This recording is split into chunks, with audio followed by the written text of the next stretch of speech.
It's not possible. You can't take that label off. Whatever it is, you can try and you can try and you can try to rip that label off, but it just won't come. Jesus wants you to come to him with your label and all. Come to him with your label because he is the only one that can rip it off.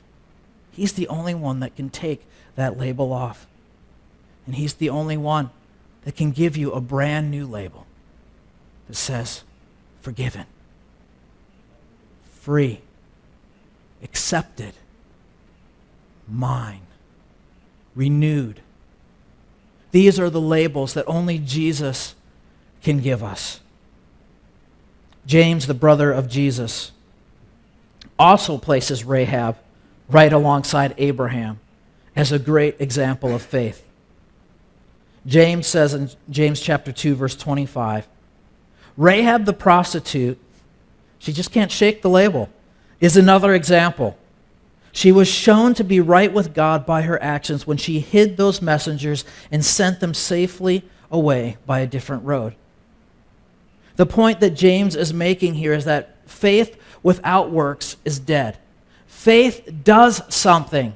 That's what he's saying. Faith does something. And Rahab doesn't demonstrate her faith simply by saying, I believe. She demonstrates her faith by taking a risk. Taking a severe risk, risking her life and the lives of her family, hiding the spies and asking them to rescue her. And the spies, when they say, yes, we'll rescue her, they say, we'll do so under this condition. You need to bring all of your family members into your house, and you need to hang that red rope outside your window to indicate that you want to be rescued. And only if that red rope is hanging outside your window, and only if your family members are gathered inside, will you be rescued. She had to take the responsibility. She had to take the action in order to be rescued. And it is the same way with God. He has provided this red cord, this red rope of rescue through Jesus Christ. But we have to take hold of the rope. We have to take hold, demonstrate our faith by grabbing this rope. Some of you here are maybe here tonight. It took all of the faith that you have just to get here tonight. And that's great. That's a great first step of faith. And I urge you to take another step, to grab on to Jesus. To grab on to Jesus, because not only is he the only one that can rescue you, the only one that can redeem you, the only one that can rip your label off and give you a new label, he also wants to use you. No matter what your past is, no matter where you've been, no matter what your label is, he wants to use you just like he used Rahab to bless generations to come because of Christ's work through you. That's what Jesus can do. Let's pray. God, we thank you for the story of Rahab the prostitute and how you included her in your family tree. And you blessed generations. You blessed generations and all over the world because she took a risk. She demonstrated faith. She hung that red rope out of the window. God, I pray for anybody here tonight who has not grabbed hold of your rope. God, that you would work in their hearts to draw them to you so they would grab hold of your salvation and be rescued. For your glory we pray. Amen.